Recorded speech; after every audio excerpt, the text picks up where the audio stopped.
speaking of fires closer to home, you know, we are no stranger to seeing fires. And when we hear of potential, a little bit of rain, that always kind of, oh, thank goodness, that's going to give us maybe a little bit of a break. But then you say thunder. Yeah. And that kind of adds another level to all of this, too. We wouldn't be talking about dry lightning. These would be actually rain-producing thunderstorms and a little bit of rain, even if it just settles down the fire threat here.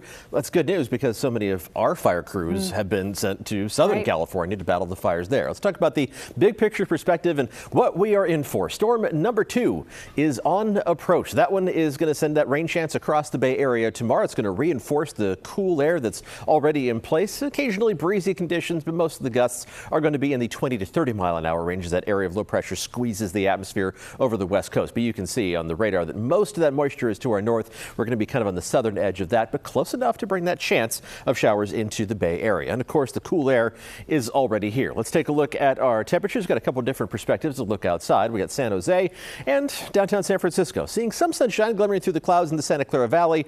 Not so much in the city. The fog and low cloud cover is already pushing across the bay. Santa Rosa dropped off the map, but your temperature is likely pretty similar to other inland spots, right around 70 degrees.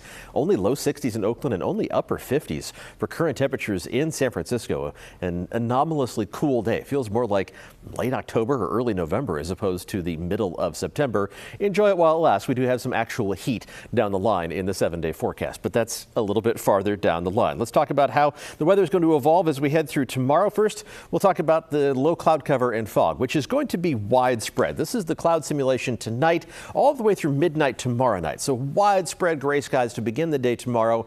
During the afternoon, we'll see a few patches of clearing over inland parts of the Bay Area, but those rapidly get filled back in by another push of low cloud cover and fog. So the sunshine is going to be in pretty short supply.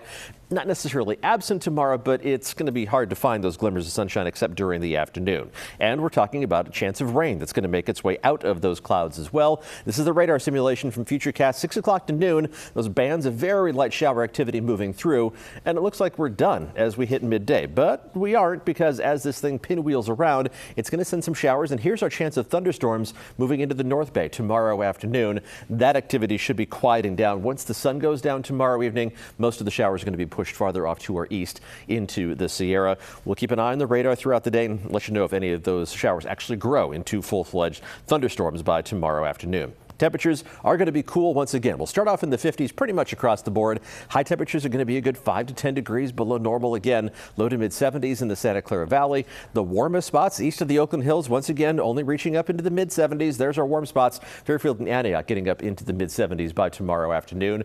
Upper 60s in San Francisco. Temperatures for the North Bay also reaching up only into the low to mid 70s during the afternoon hours. And we have some temperatures that are going to remain on the cool side once again on Thursday before things really start to change. As we look at the 10-day outlook for San Francisco first, temperatures going to climb up to above normal by Saturday and Sunday, and then well above normal by Monday and Tuesday of next week, even cracking 80 degrees in the city to begin next week. The first full day of autumn is Monday, and it's still definitely going to feel like summertime with that high of 81 degrees. It'll be one of the warmest days in the city so far in 2024, in fact. Temperatures in San Jose go from the 70s the next couple of days to a few days in the 80s, and then a couple days in the 90s. That's a good dozen degrees above normal by Monday especially, and not a whole lot cooler than that on Tuesday, and then our temperatures do retreat. We'll see that similar trend east of the Oakland Hills, but with even more extreme heat. Already into the low 90s in the Tri-Valley on Saturday, with mid-90s Sunday, and then upper 90s by Monday and Tuesday, cascading back down the other side of the roller coaster as we finish that first full week of autumn.